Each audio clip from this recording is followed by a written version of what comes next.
নমস্কার বন্ধুরা, মাম্মাস কিচেনে আমি সোনালি আপনাদের সবাইকে স্বাগত জানাচ্ছি। আজকে যেহেতু 15ই আগস্ট, সবাইকে আমি জানাই হ্যাপি ইন্ডিপেন্ডেন্স ডে। আজকে আমি যে রেসিপিটা নিয়ে হাজির হয়েছি আপনারা হয়তো দেখেই বুঝতে পারছেন, দেখতেই পাচ্ছেন আমি কিন্তু কিছুটা কাবলি ছোলা কিন্তু ভিজিয়ে রেখে দিয়েছি। আজকের আমার রেসিপি হলো চানা মশলা। আর এই চানা মশলাটা আমি কিভাবে বানাই চলুন সেটা আপনাদেরকে দেখি। চানা মশলাটা বানানোর জন্য এখানে কিন্তু আমি 250 গ্রাম ছোলা রাত ভোর কিন্তু এটাকে ভিজিয়ে রেখে দিয়েছিলাম। চেষ্টা করবেন রাত্রিবেলা এটা ভিজিয়ে রাখতে, তাহলে দেখবেন তাড়াতাড়ি কিন্তু আপনাদের ছোলাটা সিদ্ধ হয়ে যাবে। এবার এই প্রেসার কুকারের মধ্যে ছোলাগুলোকে সব দিয়ে দেবো। এবার দিয়ে দেবো এর মধ্যে পরিমাণ মতন জল।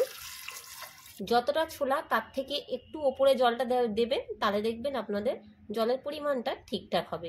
দেখুন আমি ছোলা যতটা তার থেকে কিন্তু একটু ওপরে কিন্তু জলটা দিয়ে এবার এর মধ্যে দিচ্ছি হলুদ, নুন, আর এর মধ্যে দিচ্ছি লবঙ্গ, দালচিনি আর এলাচ, আর সবশেষে দিচ্ছি সামান্য একটু সর্ষের তেল।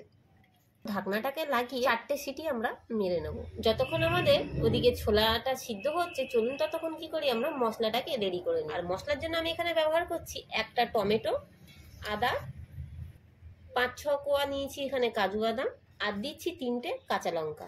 সামান্য একটু জল দিয়ে এর একটা সুন্দর পেস্ট তৈরি করে নেবো। আমাদের কিন্তু ছোলাটা সিটি মেরে সিদ্ধ করে নেওয়া হয়ে গেছে। এবারে চলুন রান্নাটাকে করে নেওয়া যায়। পরিমাণ মতন আমি দিয়ে দিচ্ছি সর্ষের তেল। হ্যাঁ, আজকে কিন্তু আমি রান্নাটা কিন্তু সম্পূর্ণ নিরামিষ ভাবে করছি। তেলটা আমাদের গরম হয়ে গেছে। এবারে দিয়ে দিচ্ছি কিছুটা সাদা জিরে, আর দিয়ে দিচ্ছি একটা তেজপাতা, আর দিচ্ছি সামান্য পরিমাণে হিং। যেহেতু আমাদের নিরামিষ এটা রান্নাটা হচ্ছে, দেখবেন একটু হিংটা দিলে খেতে খুব সুন্দর লাগে। এবারে বেটে রাখা মশলার পেস্টটাকে দিয়ে দিচ্ছি। মিক্সিং জারটাকে ধুয়ে একটু দিয়ে দিচ্ছি। প্রচুর পরিমাণে যেহেতু মশলা লেগেছিল তো তার জন্য একটু ধুয়ে কিন্তু জলটা ব্যবহার করলাম। এবারের মধ্যে দিয়ে দিচ্ছি হলুদ আর নুন। হলুদটা কিন্তু আমি কম দিচ্ছি একটাই কারণে, যেহেতু আমি নুন আর হলুদ দিয়ে কিন্তু ছোলাটাকে সিদ্ধ করলে আমি পরে আবারও দিয়ে নেব। এবার দিচ্ছি নুন, চিনি, কাশ্মীরি লঙ্কার গুঁড়ো।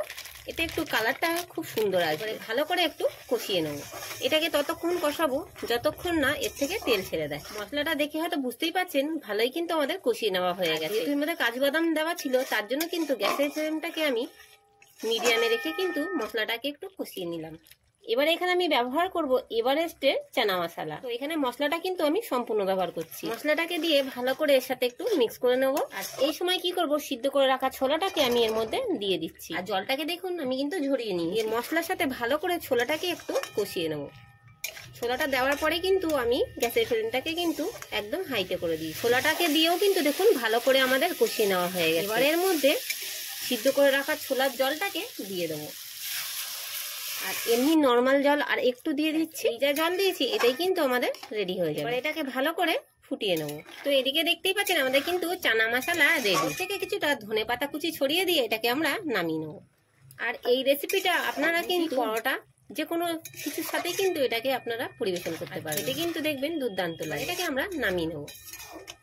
তো এই যে দেখতেই পাচ্ছেন আমাদের তৈরি করে নেওয়া হয়ে গেল আজকের নিরামিষ চানা মশলা। আশা রাখবো আজকের আমাদের রেসিপি সকলের ভালো লাগবে। আর আমাদের রেসিপিটা যদি আপনাদের ভালো লাগে তো অবশ্যই একটি লাইক এবং শেয়ার করে দেবেন, আর কমেন্ট করে জানাবেন যে আমাদের ভিডিওগুলো আপনাদের কেমন লাগছে। তো আজকের মতন এতটুকু, আবারও দেখা হচ্ছে নতুন কোনো রেসিপি। ততক্ষণ সবাই সুস্থ থাকবেন। ধন্যবাদ।